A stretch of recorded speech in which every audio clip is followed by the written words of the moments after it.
हरे कृष्ण। दशम स्कंद 39वां अध्याय। श्री कृष्ण बलराम का मथुरागमन। श्री सुखदेव जी कहते हैं, भगवान श्री कृष्ण और बलराम जी ने अक्रूर जी का भली भांति सम्मान किया। वे आराम से पलंग पर बैठ गए। उन्होंने मार्ग में जो जो अभिलाषाएं की थी वे सब पूरी हो गईं। परीक्षित, लक्ष्मी के आश्रय स्थान भगवान श्री कृष्ण के प्रसन्न होने पर ऐसी कौन सी वस्तु है जो प्राप्त नहीं हो सकती। फिर भी भगवान के परम प्रेमी भक्तजन किसी भी वस्तु की कामना नहीं करते। देवकी नंदन भगवान श्री कृष्ण ने सायंकाल का भोजन करने के बाद अक्रूर जी के पास जाकर अपने स्वजन संबंधियों के साथ कंस के व्यवहार और उसके अगले कार्यक्रम के संबंध में पूछा। भगवान श्री कृष्ण ने कहा, चाचा जी, आपका हृदय बड़ा शुद्ध है। आपको यात्रा में कोई कष्ट तो नहीं हुआ? स्वागत है। मैं आपकी मंगल कामना करता हूँ। मथुरा के हमारे आत्मीय, सुहृद, कुटुंबी तथा अन्य संबंधी सब कुशल और स्वस्थ है ना? हमारा नाम मात्र का मामा कंस तो हमारे कुल के लिए एक भयंकर व्याधि है। जब तक उसकी बढ़ती हो रही है तब तक हम अपने वंश वालों और उनके बाल बच्चों का कुशल मंगल क्या पूछें। चाचा जी, हमारे लिए यह बड़े खेद की बात है कि मेरे ही कारण मेरे निरपराध और सदाचारी माता पिता को अनेकों प्रकार की यातनाएं झेलनी पड़ी, तरह तरह के कष्ट उठाने पड़े। और तो क्या कहूँ, मेरे ही कारण उन्हें हथकड़ी बेड़ी से जकड़कर जेल में डाल दिया गया तथा मेरे ही कारण उनके बच्चे भी मार डाले गए। मैं बहुत दिनों से चाहता था कि आप लोगों में से किसी न किसी का दर्शन हो। यह बड़े सौभाग्य की बात है कि आज मेरी व्याभिलाषा पूरी हो गई। सौम्य स्वभाव चाचा जी, अब आप कृपा करके यह बतलाइए कि आपका शुभ आगमन किस निमित्त से हुआ। श्री सुखदेव जी कहते हैं, परीक्षित, जब भगवान श्री कृष्ण ने अक्रूर जी से इस प्रकार प्रश्न किया तब उन्होंने बतलाया कि कंस ने तो सभी यदुवंशियों से घोर वैर ठान रखा है। वे वसुदेव जी को मार डालने का भी उद्यम कर चुका है। अक्रूर जी ने कंस का संदेश और जिस उद्देश्य से उसने स्वयं अक्रूर जी को दूध बनाकर भेजा था, और नारद जी ने जिस प्रकार वसुदेव जी के घर श्री कृष्ण के जन्म लेने का वृतांत उसको बता दिया था, सो सब कह सुनाया। अक्रूर जी की यह बात सुनकर विपक्षी शत्रुओं का दमन करने वाले भगवान श्री कृष्ण और बलराम जी हंसने लगे और इसके बाद उन्होंने अपने पिता नंद जी को कंस की आज्ञा सुना दी। तब नंद बाबा ने सब गोपों को आज्ञा दी कि सारा गोरस एकत्र करो, भेंट की सामग्री ले लो और छकड़े जोड़ो। कल प्रातःकाल ही हम सब मथुरा की यात्रा करेंगे और वहां चलकर राजा कंस को गोरस देंगे। वहां एक बहुत बड़ा उत्सव हो रहा है। उसे देखने के लिए देश की सारी प्रजा इकट्ठी हो रही है। हम लोग भी उसे देखेंगे। नंद बाबा ने गांव के कोतवाल के द्वारा यह घोषणा सारे ब्रज में करवा दी। परीक्षित, जब गोपियों ने सुना कि हमारे मनमोहन श्याम सुंदर और गौर सुंदर बलराम जी को मथुरा ले जाने के लिए अक्रूर जी ब्रज में आए हैं, तब उनके हृदय में बड़ी व्यथा हुई। वे व्याकुल हो गईं। भगवान श्री कृष्ण के मथुरा जाने की बात सुनते ही बहुतों के हृदय में ऐसी जलन हुई कि गर्म सांसें चलने लगी, मुख कमल कुमला गया और बहुतों की ऐसी दशा हुई कि वे इस प्रकार अचेत हो गईं कि उन्हें खिसकी हुई ओढ़नी, गिरते हुए कंगन और ढीले हुए जूड़ों तक का पता न रहा। भगवान के स्वरूप का ध्यान आते ही बहुत सी गोपियों की चित्तवृत्तियां सर्वथा निवृत्त हो गईं, मानो वे समाधिस्थ आत्मा में स्थित हो गई हों। उन्हें अपने शरीर और संसार का कुछ ध्यान ही न रहा। बहुत सी गोपियों के सामने भगवान श्री कृष्ण का प्रेम, उनकी मंद मंद मुस्कान और हृदय को स्पर्श करने वाली विचित्र पदों से युक्त मधुर वाणी नाचने लगी। वे उसमें तल्लीन हो गईं, मोहित हो गईं। गोपियां मन ही मन भगवान की लटकीली चाल, भावभंगी, प्रेम भरी मुस्कान, चितवन, सारे शोकों को मिटा देने वाली ठिठोलियां तथा उदारता भरी लीलाओं का चिंतन करने लगी और उनके विरह की भय से कातर हो गईं। उनका हृदय, उनका जीवन सब कुछ भगवान के प्रति समर्पित था। उनकी आंखों से आंसू बह रहे थे। वे झुंड की झुंड इकट्ठी होकर इस प्रकार कहने लगी। गोपियों ने कहा, धन्य हो विधाता, तुम सब कुछ विधान तो करते हो, परंतु तुम्हारे हृदय में दया का लेश भी नहीं है। पहले तो तुम सुहाद्र और प्रेम से जगत के प्राणियों को एक दूसरे के साथ जोड़ देते हो, उन्हें आपस में एक कर देते हो, मिला देते हो, परंतु अभी उनकी आशा अभिलाषाएं पूरी भी नहीं हो पाती, वे तृप्त भी नहीं हो पाते कि तुम उन्हें व्यर्थ ही अलग अलग कर देते हो। सच है, तुम्हारा यह खिलवाड़ बच्चों के खेल की तरह व्यर्थ ही है। यह कितने दुखद की बात है विधाता। तुमने पहले हमें प्रेम का वितरण करने वाले श्याम सुंदर का मुख कमल दिखलाया। कितना सुंदर है वह। काले काले घुंघराले बाल कपोलों पर झलक रहे हैं। मरकत मणि से चिकने सुस्निग्ध कपोल और तोते की चोट से सुंदर नासिका तथा अधरों पर मंद मंद मुस्कान की सुंदर रेखा तो सारे शोकों को तत्क्षण भगा देती है। विधाता, तुमने एक बार तो हमें वह परम सुंदर मुख कमल दिखाया और अब उसे ही हमारी आंखों से ओझल कर रहे हो। सचमुच तुम्हारी ये करतूत बहुत ही अनुचित है। हम जानती हैं इसमें अक्रूर का दोष नहीं है, यह तो साफ तुम्हारी क्रूरता है। वास्तव में तुम ही अक्रूर के नाम से यहाँ आए हो और अपनी ही दी हुई आंखें तुम हमसे मूर्ख की बातें छीन रहे हो। इनके द्वारा हम श्याम सुंदर के एक एक अंगों में तुम्हारी सृष्टि का संपूर्ण सौंदर्य निहारती रहती थी। विधाता, तुम्हें ऐसा नहीं चाहिए। अहो, नंद नंदन श्याम सुंदर को भी नए नए लोगों से नहीं लगाने की चाट पड़ गई है। देखो तो सही, इनका सौहार्द, इनका प्रेम एक क्षण में ही कहाँ चला गया। हम तो अपने घर द्वार, स्वजन संबंधी, पति पुत्र आदि को छोड़कर इनकी दासी बनी और इन्हीं के लिए आज हमारा हृदय शोकातुर हो रहा है। परंतु ये ऐसे हैं कि हमारी ओर देखते तक नहीं। आज की रात का प्रातःकाल मथुरा की स्त्रियों के लिए निश्चय ही बड़ा मंगलमय होगा। आज उनकी बहुत दिनों की अभिलाषाएं अवश्य ही पूरी हो जाएंगी, जब हमारे ब्रजराज श्याम सुंदर अपनी तिरछी चितवन और मंद मंद मुस्कान से युक्त मुखारविंद का मादक मधु वितरण करते हुए मथुरापुरी में प्रवेश करेंगे। तब वे उसका पान करके धन्य धन्य हो जाएंगी। यद्यपि हमारे श्याम सुंदर धैर्यवान होने के साथ ही नंद बाबा आदि गुरुजनों की आज्ञा में रहते हैं, तथापि मथुरा की युवतियां अपने मधु के समान मधुर वचनों से इनका चित्त बरबस अपनी ओर खींच लेंगी और ये उनकी सलज मुस्कान तथा विलासपूर्ण भाव भंगी से वही रम जाएंगे। फिर हम गवार ग्वालिनों के पास ये लौटकर क्यों आने लगे। धन्य हैं आज हमारे श्याम सुंदर का दर्शन करके मथुरा के दारशहार, भोज, अंधक और विष्णुवंशी यादवों के नेत्र अवश्य ही परमानंद का साक्षात्कार करेंगे। आज उनके यहाँ महान उत्सव होगा। साथ ही जो लोग यहाँ से मथुरा जाते हुए रमा रमण, गौरसागर, नटनागर, देवकी नंदन श्याम सुंदर का मार्ग में दर्शन करेंगे, वे भी निहाल हो जाएंगे। देखो सखी, यह अक्रूर कितना निष्ठुर, कितना हृदयहीन है।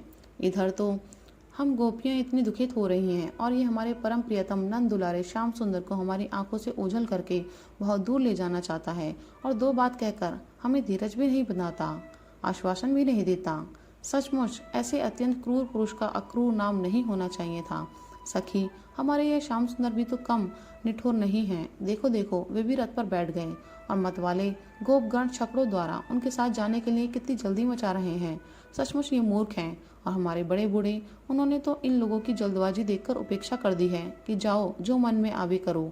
अब हम क्या करें। आज विधाता सर्वथा हमारे प्रतिकूल चेष्टा कर रहा है।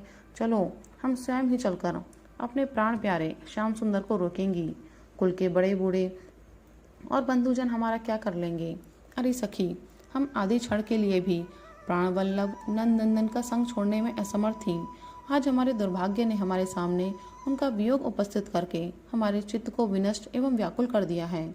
सखियों, जिनके प्रेम भरी मनोहर मुस्कान, रहस्य की मीठी मीठी बातें, विलासपूर्ण चितवन और प्रेमालिंगन से हमने रासलीला की, वे रात्रियां जो बहुत विशाल थीं, एक क्षण के समान बिता दी थी।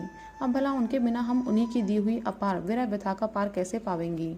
एक दिन की नहीं, प्रतिदिन की बात है। सायंकाल में प्रतिदिन वे ग्वाल वालों से घिरे हुए बलराम जी के साथ वन से गौए चरा कर लौटते हैं। उनकी काली काली घुंघराली अलके और गले के पुष्पहार गौओं के खुर के रस से ढके रहते हैं। वे बांसुरी बजाते हुए अपनी मंद मंद मुस्कान और तिरछी चितवन से देख देख कर हमारे हृदय को वेद डालते हैं। उनके बिना भला हम कैसे जी सकेंगी। श्री सुखदेव जी कहते हैं, परीक्षित, गोपियां वाणी से तो इस प्रकार कह रही थी, परंतु उनका एक एक मनोभाव भगवान श्री कृष्ण का स्पर्श उनका आलिंगन कर रहा था। वे विरह की संभावना से अत्यंत व्याकुल हो गईं और लाज छोड़कर हे गोविंद, हे दामोदर, हे माधव इस प्रकार ऊंची आवाज से पुकार पुकार कर सुललित स्वर से रोने लगी। गोपियां इस प्रकार रो रही थी। रोते रोते सारी रात बीत गई। सूर्योदय हुआ। अक्रूर जी संध्या वंदन आदि नित्य कर्मों से निवृत्त होकर रथ पर सवार हुए और उसे हाँक ले चले। नंद बाबा आदि गोपों ने भी दूध, दही, मक्खन, घी आदि से भरे मटके और भेंट की बहुत सी सामग्रियां ले ली, तथापि छकड़ों पर चढ़कर उनके पीछे पीछे चले। इसी समय अनुराग के रंग में रंगी हुई गोपियां अपने प्राण प्यारे श्री कृष्ण के पास गईं और उनकी चितवन मुस्कान आदि निरख कर कुछ कुछ सुखी हुईं। अब वे अपने प्रियतम श्याम सुंदर से कुछ संदेश पाने की आकांक्षा से वहीं खड़ी हो गईं। यदुवन शिरोमणि भगवान श्री कृष्ण ने देखा कि मेरे मथुरा जाने से गोपियों के हृदय में बड़ी जलन हो रही है, वे संतप्त हो रही हैं। तब उन्होंने दूत के द्वारा मैं आऊंगा यह प्रेम संदेश भेजकर उन्हें धीरज बंधाया। गोपियों के जब तक रथ की ध्वजा और पहियों से उड़ती हुई धूल दिखती रही, तब तक उनके शरीर चित्रलिखित से वहीं जो के त्यों खड़े रहे, परंतु उन्होंने अपना चित्त तो मनमोहन प्राण वल्लभ श्री कृष्ण के साथ ही भेज दिया था। अभी तक उनके मन में आशा थी कि शायद श्री कृष्ण कुछ दूर जाकर लौट आएं, परंतु जब नहीं लौटे तब वे निराश हो गईं और अपने आप घर चली आईं। परीक्षित वे रात दिन अपने प्यारे श्याम सुंदर की लीलाओं का गान करती रहती और इस प्रकार अपने शोक संताप को हल्का करती। परीक्षित, इधर भगवान श्री कृष्ण भी बलराम जी और अक्रूर जी के साथ वायु के समान वेग वाले रथ पर सवार होकर पाप नाशनी यमुना जी के किनारे जा पहुंचे। वहां उन लोगों ने हाथ मुंह धोकर यमुना जी का मरकत मणि के समान नीला और अमृत के समान मीठा जल पिया। इसके बाद बलराम जी के साथ भगवान वृक्षों के झुरमुट में खड़े रथ पर सवार हो गए। अक्रूर जी ने दोनों भाइयों को रथ पर बैठाकर उनसे आज्ञा ली और यमुना जी के कुंड अनंत तीर्थ पर आकर वे विधि पूर्वक स्नान करने लगे। उस कुंड में स्नान करने के बाद वे जल में डुबकी लगाकर गायत्री का जप करने लगे। उसी समय जल के भीतर अक्रूर जी ने देखा कि श्री कृष्ण और बलराम दोनों भाई एक साथ ही बैठे हुए हैं और उनके मन में यह शंका हुई कि वसुदेव जी के पुत्रों को तो मैं रथ पर बैठाया हूँ, अब वे यहाँ जल में कैसे आ गए? जब यहाँ हैं तो शायद रथ पर नहीं होंगे। ऐसा सोचकर उन्होंने सिर बाहर निकाल कर देखा, वे उस रथ पर भी पूर्ववत बैठे हुए थे। उन्होंने ये सोचकर कि मैंने उन्हें जो जल में देखा था वे भ्रम ही रहा होगा, फिर डुबकी लगाई, परंतु फिर उन्होंने वहां भी देखा कि साक्षात अनंत देव श्री शेष जी विराजमान हैं और सिद्ध चारण गंधर्व एवं असुर अपने अपने सिर झुकाकर उनकी स्तुति कर रहे हैं। शेष जी के 1000 सिर हैं और प्रत्येक फण पर मुकुट सुशोभित है। कमल नाल के समान उज्ज्वल शरीर पर नीलांबर धारण किए हुए हैं और उनकी ऐसी शोभा हो रही है मानो सहस्त्र शिखरों से युक्त श्वेत गिरी कैलाश शोभायमान हो। अक्रूर जी ने देखा कि शेष जी की गोद में श्याम मेघ के समान घनश्याम विराजमान हो रहे हैं। वे रेशमी पीताम्बर पहने हुए हैं, बड़े ही शांत चतुर्भुज मूर्ति है और कमल के रक्तदल के समान रत्नारी नेत्र हैं। उनका बदन बड़ा ही मनोहर और प्रसन्नता का सदन है। उनका मधुर हास्य और चारु चितवन चित्त को चुराए लेती है। भौहें सुंदर और नासिका तनिक ऊंची तथा बड़ी ही सुघड़ है। सुंदर कान, कपोल और लाल लाल अधरों की छटा निराली ही है। बाहें घुटने तक लंबी और हष्टपुष्ट हैं। कंधे ऊंचे और वक्षस्थल लक्ष्मी जी का आश्रय स्थान है। शंख के समान उतार चढ़ाव वाला सुडौल गला, गहरी नाभि और त्रिवली युक्त उदर पीपल के पत्ते के समान शोभायमान है। स्थूल कटी प्रदेश और नितंब हाथी की सूंड के समान जांगे, सुंदर घुटने एवं पिंडलियां हैं। एड़ी के ऊपर की गांठें उभरी हुई हैं और लाल लाल नखों से दिव्य ज्योतिर्मय किरणें फैल रही हैं। चरण कमल की उंगलियां और अंगूठे नई और कोमल पंखुड़ियों के समान सुशोभित हैं। अत्यंत बहुमूल्य मणियों से जड़ा हुआ मुकुट, कड़े, बाजूबंद, करधनी, हार, नूपुर और कुंडलों से तथा यज्ञोपवीत से वह दिव्य मूर्ति अलंकृत हो रही है। एक हाथ में पद्म शोभा पा रहा है और शेष 3 हाथों में शंख, चक्र और गदा। वक्ष स्थल पर श्रीवत्स का चिन्ह, गले में कौस्तुभमणि और वनमाला लटक रही है। नंद, सुनंद आदि पार्षद अपने स्वामी सनकादि परम ऋषि, परब्रह्म, ब्रह्मा, महादेव आदि देवता, सर्वेश्वर, मरीचि आदि 9 ब्राह्मण, प्रजापति और प्रहलाद, नारद आदि भगवान के परम प्रेमी भक्त तथा 8 वसु अपने परम प्रियतम भगवान समझकर भिन्न भिन्न भावों के अनुसार निर्दोष वेदवाणी से भगवान की स्तुति कर रहे हैं। साथ ही लक्ष्मी, पुष्टि, सरस्वती, कांति, कीर्ति और तुष्टि अर्थात ऐश्वर्य, बल, ज्ञान, श्री, यश और वैराग्य, ये षडेश्वर्य रूप शक्तियाँ, इला, संधिनी रूप पृथ्वी शक्ति, ऊर्जा, लीला शक्ति, विद्या, अविद्या, जीवों के मोक्ष और बंधन में कारण रूप बहिरंग शक्ति, हरादिनी, संविद, अंतरंगा शक्ति और माया आदि शक्तियाँ मूर्तिमान होकर उनकी सेवा कर रही हैं। भगवान की ये झांकी निरखकर अक्रूर जी का हृदय परमानंद से लबालब भर गया। उन्हें परम भक्ति प्राप्त हो गई। सारा शरीर हर्षावेश से पुलकित हो गया। प्रेम भाव का उद्रेक होने से उनके नेत्र आंसू से भर गए। अब अक्रूर जी ने अपना साहस बटोरकर भगवान के चरणों में सिर रखकर प्रणाम किया और वे उसके बाद हाथ जोड़कर बड़ी सावधानी से धीरे धीरे गदगद स्वर से भगवान की स्तुति करने लगे। राधे राधे, हरि बोल।